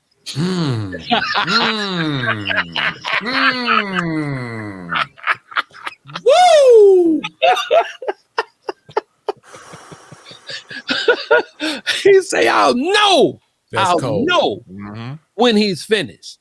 Okay, so because there's a lot of things that we do and we've done, we know they're wrong. Yeah. And because we've done some other things and this, that, and other, because we were able to get that Cadillac, that Lexus or whatever, that BMW, we're gonna pass, we pass it because we had the glitz and glamour now. But when you get in front of that throne of judgment, Jack, that's gonna be a different thing. That's gonna be a different outcome. And a lot of people, when they're declining, man, that's when you start having regrets about all the wish I didn't do that. And so you're gonna go through it. So is life worth all of that? So living like that. Then my other question is, what done happened to Cornell? He done fell out of the limelight, right? A great thinker, but he was all of a sudden turned into something. Pretty soon, every time you saw him, every 5 minutes, and here's Cornell West. Every 5 minutes you saw him, and here's Cornell West. He was out there, but now where's Cornell at? I'm gonna say this respectfully. I think the longevity of Dr. Cornell West came from being up under the auspices of Tom Joyner. Tom kept him on the air along with Tavis and several others on a weekly basis on a national platform. And I'm not saying there was anything wrong with it, but it gave him a voice. You see what I'm saying? It gave Dr. Cornell West a voice that it wasn't, I'm just saying, I'm not saying he couldn't do it, but he couldn't do it. And so the moment that Tom went away, so did he. And I'm not blaming it totally on Tom going away, but sometimes it'll show you the strength of a man if you find out he's riding on the back of another man. But he was getting calls before. Oh, he was. I mean, that's why Tom brought him on. He wasn't no chump in the game. I'm not saying that. But as things changed and that exposure happened, it wasn't about him having to live in the shadows, just like Katrina Sanders is saying. Cornell had been on Netflix documentaries, Blood Brothers, Malcolm X, and Muhammad Ali. He was in a time and a place that it was starting to fade away, but Tom was carrying them along. So we only have a limited shelf life. Pretty much. Well, good, but you know what? Now okay. Now you just said that, but you just answered that 5 minutes ago when you said somebody won't listen to the person that came before you. That's right. That's right. So you're right. You have a limited shelf life. Yeah, If we don't keep talking about Dr. Cornel West, if we don't keep taking him on, if a new personality doesn't bring him in, if he doesn't have a chance to be on TV, when was the last time you saw Cornel West on CNN? Long time. Long time. I mean, a couple of months ago, they let him come on. They let him come out every once in a while. They let him say something, but then the darlings. But like I say, and then on the other hand, he was one of the heavies. We got a bunch of heavies out here. Oh. And there's a bunch of heavies that we never saw or heard of. We never heard of Otis Wilson. Amos Wilson. We never heard. Yeah, in every community they got some, right? And they all have students and proteges because everybody's not going to be a superstar, right? Absolutely. That's right. But what we have to do is like stand on the shoulders of, like you were saying, Professor, of the ancestors that have passed information on from generation to generation, because the information is there. And sometimes, like we were saying earlier, you don't have to recreate the wheel. Yes, sir. Like you said earlier, there was a list of 10 principles and things that we needed to address and accomplish that to this day we still need to address to have done and accomplish. Right. So we've gained a little ground, so we can all share the same bathroom. We can pee in the same bathroom. We can sit in the same restaurant without having to go to the color section. We can ride on the bus without having to go to the back. So we've made some accomplishments. Yes. Okay. But we can't stop. We are nowhere near where we need to be. No. Absolutely. And just like each and every one of us that come on this platform, we all have a battle cry. Like my thing is justice. I want to see justice, in my lifetime. I want to see, where we can walk down the street and not be guilty of walking or driving while black. Okay. I would like to see us get a fair opportunity to defend ourselves without throwing us in jail and keeping us there till we just tired of being there and we agree that whatever they say we did, I did it. Yeah, I did it, whether you did it or not. I'm just tired of being in jail, so I'll sign. Where do I sign? Do I get to go home? Right. Okay. So those are the type of things that happen with injustice. So I would like to see justice. That's my battle cry. And I talk about it, every chance I get. Justice or just us? Not just us. I would like to see a fair opportunity for people of the same color as me. Okay. And if you keep beating the drum and keep talking about it, it may get to a person that can have the opportunity to carry it to the next level. Okay. I did something about a month or so ago. I was telling Lee about it. When we first started this show, we were talking about, the election that just happened, and it's not over with. You got to keep on going. You can't stop just because, Biden and Kamala's in office. Okay. No, it ain't time for a party. It's time to keep raising hell. Okay. Because we still got a lot more to accomplish. And see, here in Illinois, Durbin is now the chairman of the Justice Committee or the committee. And then Cory Booker is assistant chairman. So he's how long Dick Durbin been around? Man, forever.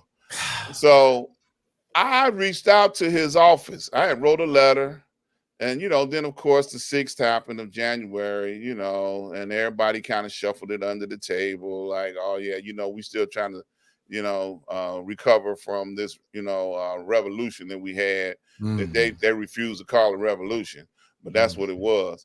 And I called, I called, I didn't call him because they won't answer the phone, but I emailed him and said, look, I want to have a meeting with him. I want to bring him on my show, Street News Now, You know, I just, you know, yeah, I use this. You know, I got a network. I want to bring Durbin on, you know. So one of his interns, okay, got back in touch with me and set up a meeting with me. We did a Zoom meeting and stuff like that. Man, don't you know that they whitewashed the whole conversation? Can I tell you about all of the initiatives that Durbin? I said, I don't want to hear nothing about none of that shit.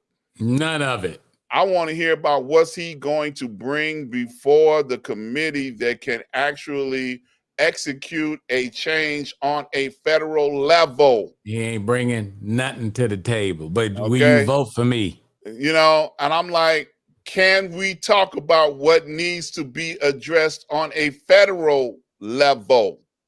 I ain't talking about, you know, on a state level, on a county level. I'm talking about where he has the power and authority to deal with executing policy change. Okay? And that's exactly what happened, Professor. Nothing. You had a power broker on the air. I just wish that I would have had a conversation with Glenn Ford before that brother passed. So I'm looking at all his I'm trying to look at all his videos where he spoke, you know, because that one brother, he was speaking truth to power. Mm-hmm.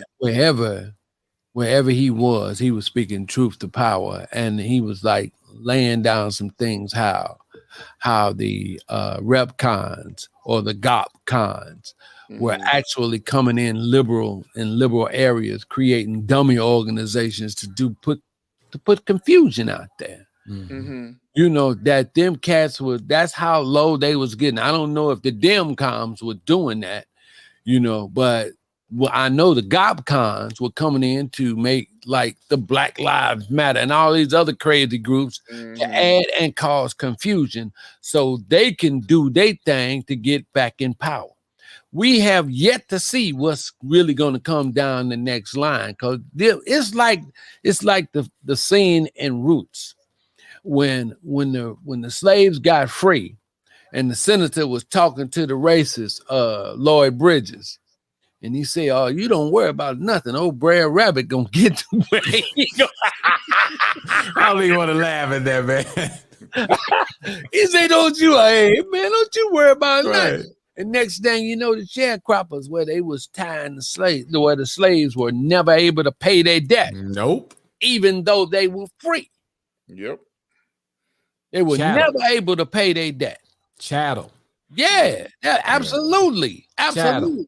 And the slave farms that they had, the breeding farms that they had in Maryland, and stuff like that. Oh, man.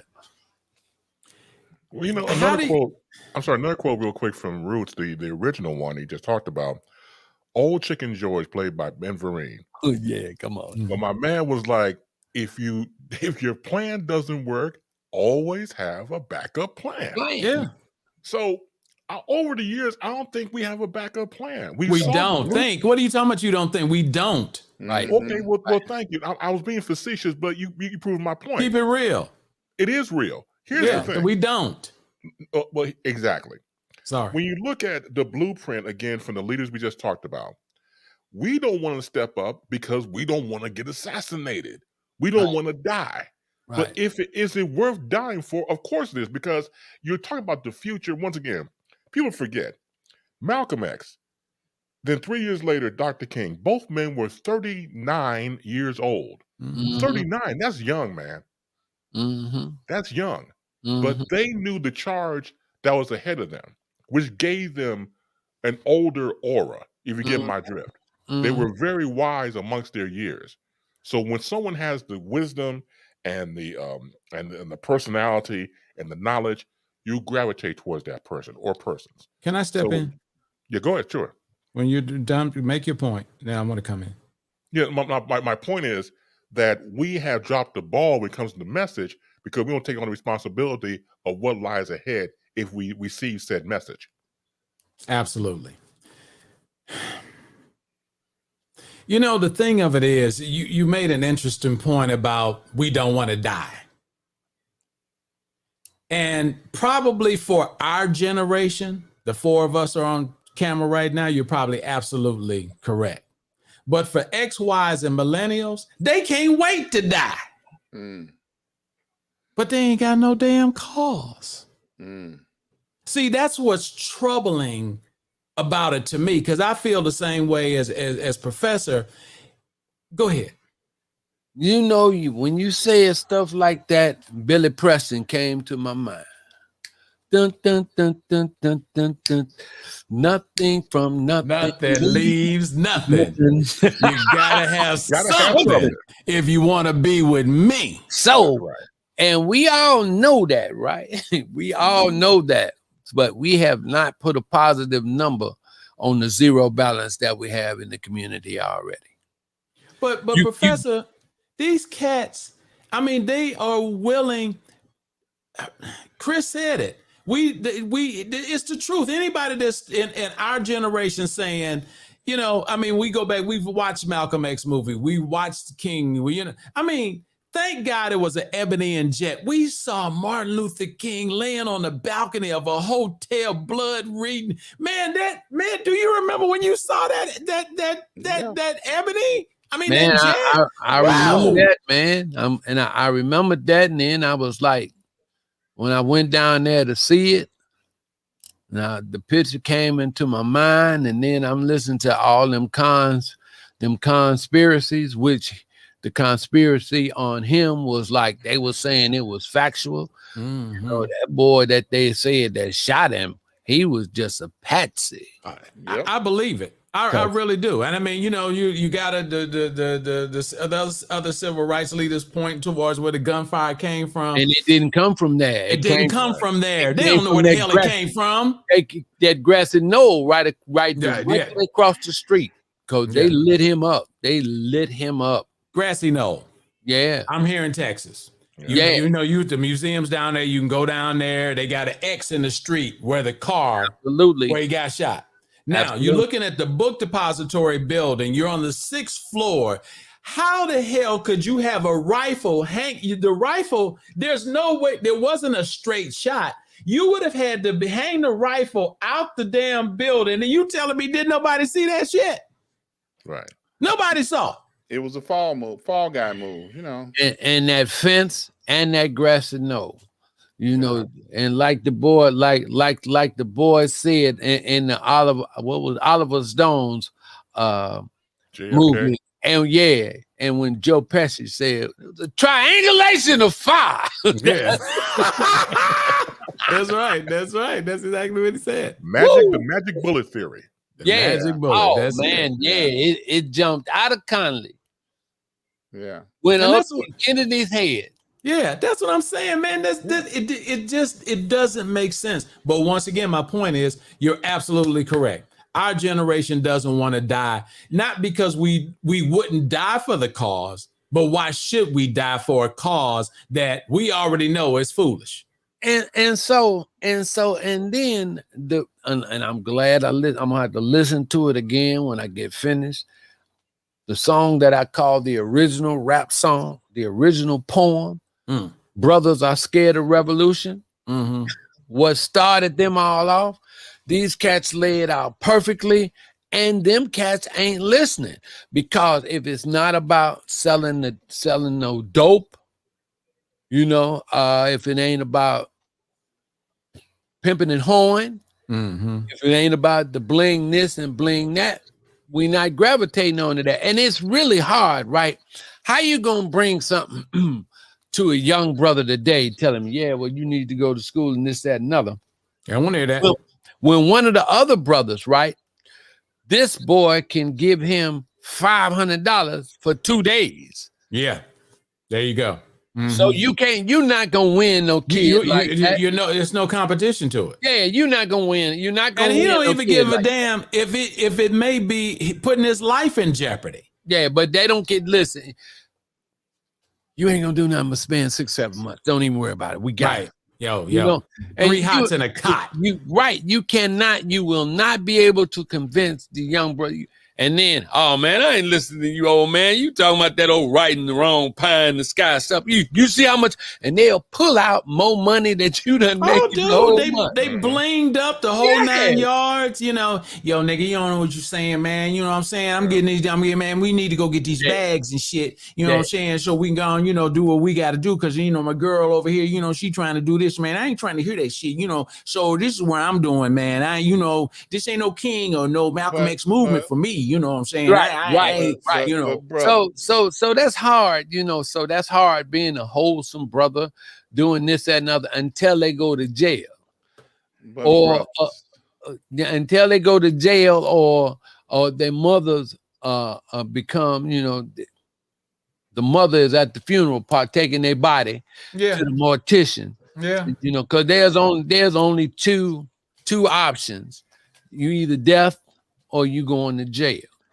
But brothers, now all of us on here know, coming up in the 60s, the 70s, we saw all that flash and stuff too.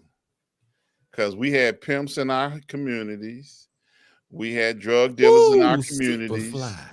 You know, we had movies glorifying the life, pimps and hoes, you know, and I promise you, I look up to Chris's uncle and I ain't never met him. Who the hell is Chris's uncle? Come on, Ron, because come on, Dr. Ron, get your point, because I'm ready to come on you, but come on, Dr. Ron. But we had options. We had what we saw that looked like glorification. And then we also had leaders, like we talked about, Malcolm X, Martin Luther King, that was on our radio because everybody didn't have no TV, okay?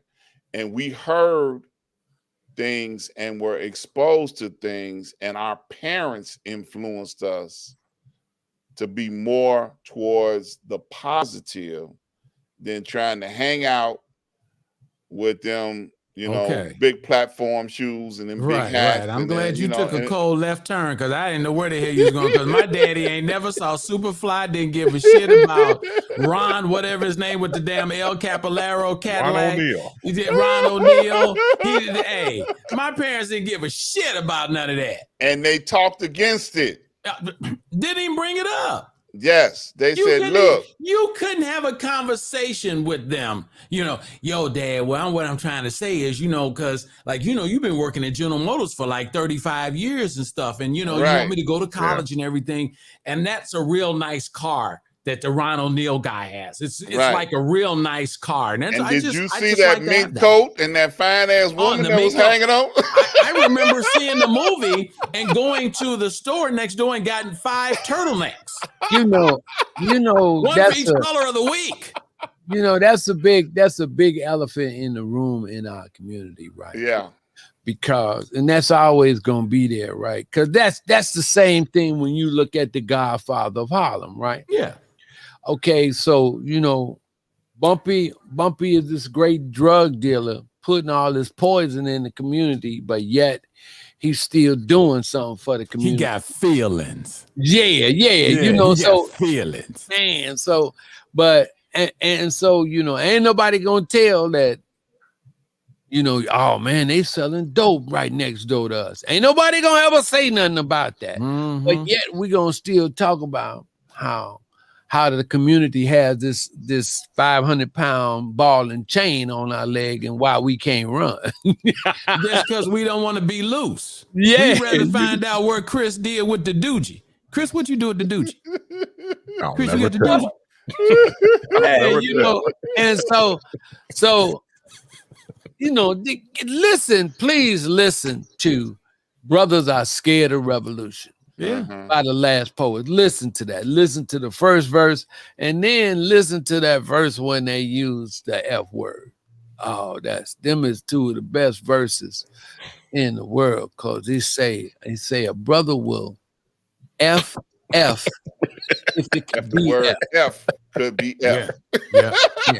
He said, and those were uppercase F's. Yeah, they said a brother will F if it could be F. It could be F. See? Yep. That's ain't hard to understand. Yeah. That ain't that hard to understand. Yeah. But you want to go Oh. listen. But you want to go over here and listen to this dude talk about some Right. other shit. Yeah. Right. And he's showing you Right. 5 Bentleys in front of this Yeah. mansion that they renting. Right. And you ain't even figured out who would go and buy 5 Bentleys to have in front. I mean, you can't drive 5 Hey, Bentleys. come on now. Y'all remember seeing them Cadillacs and Lincoln Town cars in the projects? Because my mama says, look, they still living at their mama house. They got all them cars sitting in the project before the projects was towed down in Chicago. Well, they have to do something. That's fast money, and they got to do something with it. They got to get rid of it. But like I said, listen, but we saw that coming up. That was my point. But yet it was still large enough population, to be able to make a change and make a difference. To deter it. Right, to deter what these young people out here today. Now there's some young people that's got purpose and we're not saying all of them stupid. stupid. No. And I'm not saying that you said that. A lot of them. I'm just saying, but there's a lot of young people out here. And that's one of the things that we like to do is talk about our heroes and our sheroes and our community, that need to be exposed. And I'm going to keep on talking about them. I'm going to keep on exposing them.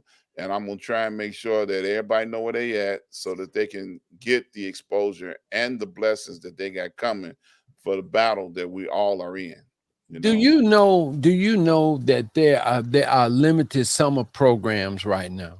Mm-hmm. You can't even get a bunch of kids.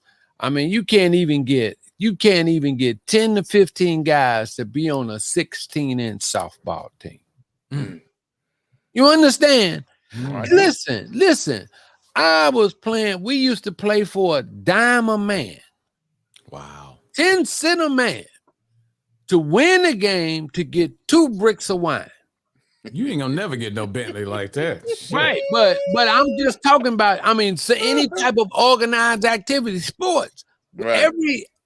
We met in the wintertime because we knew we was gonna play softball in the park in my neighborhood. And and when we got up to $1 a man, y'all was paid. Yeah. Y'all was paid. Hello, man. And then we won. The winning team would get the softball that used to only cost $2.10. When we get it at the hardware store, so each one of us had to bring a quarter. Actually, we had to do 35 cents because everybody would have to pitch in to get the softball. But there's no organized activity on that magnitude in the summer for the kids. Now, a lot of the older guys will play that, will play ball. But I'm looking, what happened to the softball leagues? Well, that's because, for one thing, when we do something, many times it dies with us. Mm-hmm. We don't leave no legacy for somebody else to pick it up. We don't leave it there. We don't share whatever the success it is. You understand? Where's Ebony and Jet? Okay, where's Cam and Nate? We can go down a list of a whole bunch of things that we had that's gone. Can I show you something? Go ahead, show me. All right. I bought this today. I bought this chair today. I swear to God, I bought this chair just today. Uh-huh. You know what this chair is called? What is it? It's called a gaming chair. Yeah. They can't get their little black asses out of this thing to go play softball. My man. I'm gonna have to give me one. Yeah, I got you. I got this chair because it was actually, I didn't get the chair because I play games. It was cheaper than the other chair that's got the mesh, and it'll help you with your back, and it's got the thing up there. Y'all saw my other chair. I always get chair because Blue Tag Media. But this chair was only $99. I got this chair, and it feels good. It really does feel good. It's a great feeling chair. I can see why they don't go no damn where. Right. Because this chair, this cushion, all this cushion right here. So if you sitting in this chair, this chair is softer than a baby's bottom. Man, and I swear, after them softball games, right? And we was on the winning team, man. We have a party, and then the girls, they would like us because we won. Waiting around. And, yeah. And so you mean to tell me you get more of that playing with the what? You damn right. Because you get on there and Mike and Ron get to be, yo, man, I'm gonna cut your head off. Nigga, I'm gonna cut your head off. No, it don't vibrate. But it feels good as hell. I tell you that. I know why they get these every piece of this chair got cushion in it. I mean, it's the cushiest damn chair ever. It's this cushy as hell. But this is part of it. Social media is part of it. You know, once again, we have lost total control. Human contact. Yeah. Human contact. Yeah. Say it again. Yeah. And we learn social behavior by hanging out with people. Right. Yeah. Look, I and I know we got to get out of here, Chris, because it's that time. But I remember doing a show one time on when one of my co-hosts wanted to talk about cyber bullying. Okay. Because I couldn't comprehend why cyberbullying was such a great issue that kids was going to take their own life based off of what somebody had said on social media. That was just messing me up. Because when I was growing up, one of the things that we learned right away was sticks and stones may break your bones, but names will never hurt you. Okay. So they could talk about me all they want, but my mama said if the first time they put their hands on you, you better defend yourself. That's it. So these cyberbullying, the definition was they said something in the chat room and they went home crying and then they had to end their life. And I'm like, well, what the hell they made out of? You killed yourself. Yeah. I'm like, really? You killed yourself. I couldn't understand it, but that was because of the emphasis on what cyber had on young people's life. Yeah. And that was an issue for me. But Chris, I throw it back to you, man. I know you said you gotta go. We gotta go. We gotta get out of here. Yeah, I'm getting hungry. Yeah. Y'all got make me eat late on Thursday night. Yeah, we're about to do it real quick. So, 30 seconds around the board real quick. Your final words, starting with Dr. Ron and Professor Reggie Miles, and of course, Mike Love. Dr. Ron, the floor is yours. Yeah, my campaign is still the same. Try and encourage somebody to put the weapons down. Do not kill somebody on this day, the next day. Let's try and keep as many young people alive as we can. And we as adults, that's our responsibility to put something positive into their life to try to make them think about living and not dying. It's my turn. Yes, sir. Yeah. Oh, all right. With a heavy heart, I just want to say send my condolences and prayers to the family of Jamila Muhammad. Yes. Okay. Broadcaster, program director, died of cancer, 51 years old. 51 years old. And also, and we'll have to get to this, we'll have to dig into what Roland Martin has done with his Black News Network. We'll have to see. We'll have to examine that. But condolences to Jamila. Thank you, brother. We walk by faith, not by sight. And that's where it starts. Jesus opens doors. You know what I do every day? I close all the doors in my house and I enter each one as I have to go in the room, whether it's the laundry room, the bathroom, wherever I got to go. And I say, Jesus opens doors. This ain't about being faith crazy. This ain't about, trying to prove to somebody I love the Lord. That's my own personal interest. But one of the things we got to do is bring some spirituality into our minds. Because it's all the things that we talk to you guys about that take the time to listen to, the 5 of us each week. We're trying to enlighten. We're trying to give you a perspective. We play, we joke. That's because we're friends. And we don't want this to look like a Hollywood production. Mm-hmm. We want this to look like if you was talking to your friend. Thank Exactly. you, Katrina. Thank you, Jed. All the people who were sending in your notes. We saw everything. It's just kind of hard to deal with it. But we just want you guys to just take up the mantle of what Professor said. History is everything. Yep. I mean, we dropped some cold names on y'all today. A. Philip Randolph. I mean, we you know, like I said, these things about this struggle between him and Martin went through. Who was gonna make the speech? You know, we talked about Michael Eric Dyson, a wonderful, outstanding minister in Detroit. But once again, he don't play. You know, to see Martin Luther King dead in a magazine sitting on your coffee table. Every house you went in, if it was a black household, there was an ebony and a jet on that damn page. I mean, on that damn table. Yep. Y'all need to get that back. If you can find a way to get it, because we've already had it. We know how to get glory from each other. Ron called me, I call him. I've talked to Chris. You know, I don't get a chance to catch up with Reggie too much. Talk to Lee, we know how to talk to each other. We grown as men. We ain't scared of each other.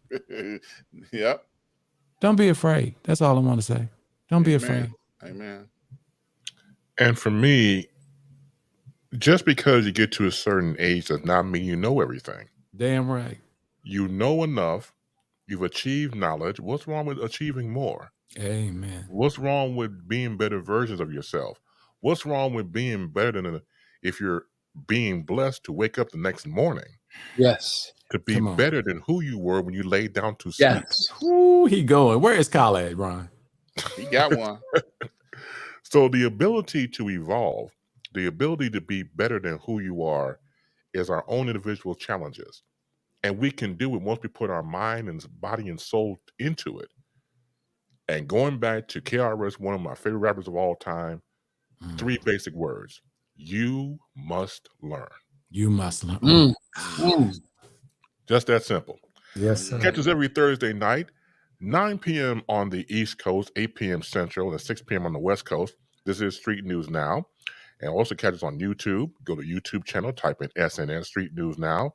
Make sure you subscribe, like, and share. We're also on Twitter and Twitch, and also via Facebook Live.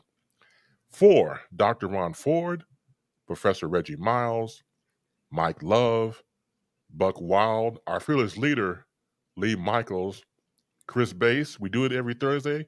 Continue to be peaceful, and we'll see you soon. Take care.